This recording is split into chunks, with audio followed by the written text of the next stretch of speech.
حضور کی امت کے ایسے لوگ جو اس وقت بھی موجود تھے اور ان کی موجودگی کل عدم تھی،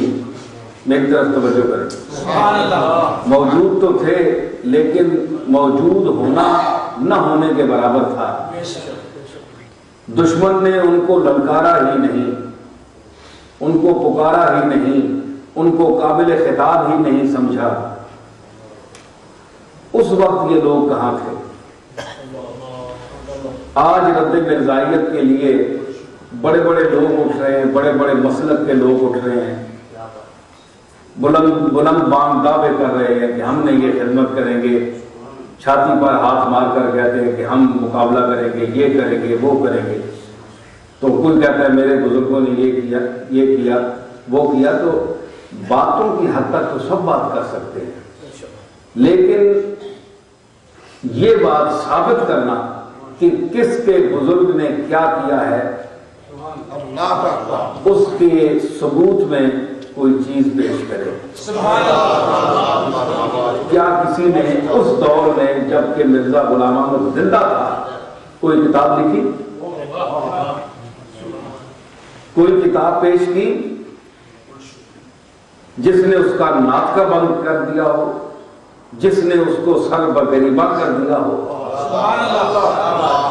جس نے اس کو انگشت بدنداں کر دیا ہو، جس نے اس کو حیران کر دیا ہو، جس نے اس کو پشیماں کر دیا ہو؟ تو وہ آدمی کون ہے؟ وہ ثبوت کیا ہے؟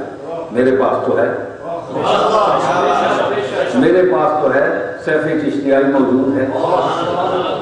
شمس الہدایہ موجود ہے، 70-80 صفحے کی کتاب ہے۔ میں اس دور کے چیدہ اور برگزیدہ درسیات کے مراحل علم سے گزرے ہوئے اہل علم کو بھی دعوت فکر دیتا ہوں کہ اگر ان کو کسی مسئلے میں یعنی چبھن ہے، اشکال ہے اور اپنی علمیت پر ان کو ناز ہے کسی کو، تو وہ میری دادا کی عبارت پڑھ کر صرف ترجمہ بیان کرتا ہے، صرف ترجمہ بیان کرتا ہے۔ یہ مفتی صاحب بیٹھے ہوئے پڑھے لکھے آدمی ہیں، عمر گزری ہے اسی دشت کی سیاہی۔ تو ان سے پوچھیں کہ یوں تعریف کرنے والے نہیں ہیں کیا؟ ویسے تو ہر شخص کہتا ہے ہمارے بزرگ، میرے دادا، میرے باپ بڑے کام کے تھے، انہوں نے یہ کیا، وہ کیا۔ ایک ہے ماحول میں بزرگوں کے نام کو مشہور کرانا، لوگوں کو متوجہ کرنا، اس لیے تعریف کرنا، یہ بھی ہم جانتے ہیں، یہ بھی ہمیں پتا ہے، لیکن یہ بات نہیں ہے۔ میں بطور ثبوت پیش کر سکتا ہوں، اور جس کے لیے مولانا اشرف علی تھانوی نے، حالانکہ وہ دوسرے مسلک کے آدمی تھے، اپنے دور میں انہوں نے کہا کہ تحفظ ختم نبوت اور مرزائیوں کے جو مشکل سوالات ہیں جو انہوں نے کیے ہیں، مشکل ترین کام وہ بھی نہیں تھا، مرزا اتنا نہیں تھا، اس کے جو خلیفہ اعظم ہیں وہ بڑے عالم تھے، حکیم صاحب، جن کے سارے یعنی ان کے کرتے دھرتے ہیں سب کچھ۔ تو وہ اتنے عمیق فکر کا آدمی تھا، دشمن بے شک ہو لیکن فکر کی داد دینی چاہیے، شاملیت کی داد دینی چاہیے۔ تو اتنا ذہین آدمی تھا، اس نے قرآن مجید کی کوئی آیت نہیں چھوڑی جس سے نبوت کا امکان جھلکتا ہو کہ کوئی آ سکتا ہے، یا امکان چلنے کا اگلے دور میں، اس نے کوئی آیت نہیں چھوڑی، اتنا تیز آدمی تھا۔ تو میرے دادا نے کیا کیا کہ کوئی ایسا سوراخ نہیں چھوڑا جس کو بند نہ کر دیا، ٹھیک ہے؟ وہ اپنے نہیں تو کسی مدرس سے پڑھے جو چوٹی کا عالم ہو اور ذہین و فطین ہو، علم الکلام پر بھی اس کو دسترس ہو، علم تفسیر پر بھی، علم حدیث پر بھی، علم فقہ پر بھی، علم صرف پر بھی، نحو پر بھی، معانی پر بھی، بدیع پر بھی، علوم متداولہ پر اس کو ید طولہ حاصل ہو،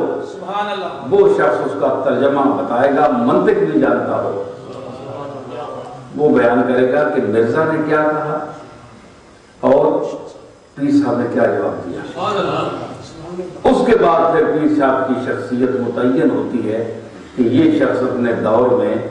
کیا ویسے ہی وہی کتابیں علماء دوسرے بھی پڑھتے ہیں، تو پیر صاحب نے جو نئی کتابیں تو نہیں پڑھی، وہی کتابیں تھیں۔ بڑے بڑے مشائخ موجود تھے، پیر صاحب کے اپنے پیر خانے کے افراد موجود تھے، دادا پیر کے وہاں گدیوں پر لوگ بڑی بڑی شخصیات جلوہ فرما تھی۔ تو یہ تو نہیں تھا کہ پیر صاحب صرف اکیلے موجود تھے اس دور میں، بڑی بڑی شخصیات، مولانا احمد رضا خان بریلوی بھی زندہ تھے، علماء دیوبند بھی زندہ تھے۔ تو کیا وجہ ہے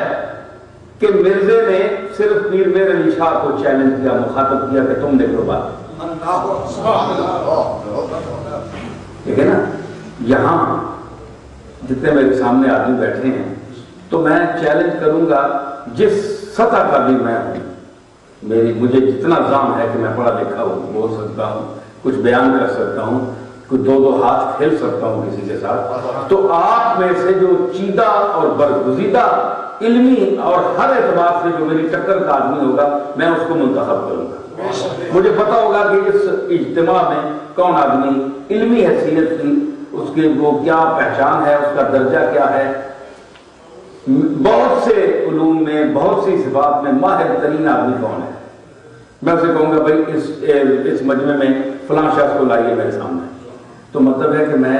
جب ایک شخص کو مخاطب کر کے چیلنج کر دوں گا تو مطلب یہ ہے کہ دوسرے اس کے اہل نہیں ہیں میرے نزدیک، ٹھیک ہے؟ چاہے وہ اپنی جگہ پہ بہت بڑے منتہی ہوں، لیکن میں جو سمجھتا ہوں وہ جو میں نے جس کو مخاطب کر دیا آدمی وہی ہے۔ تو بڑے بڑے اپنے اپنے نظام میں بیٹھے ہوئے تھے، وہی کتابیں پڑھے ہوئے، تفسیرات کے ماہر، قرآن و حدیث کے مدرسین، لیکن اس نے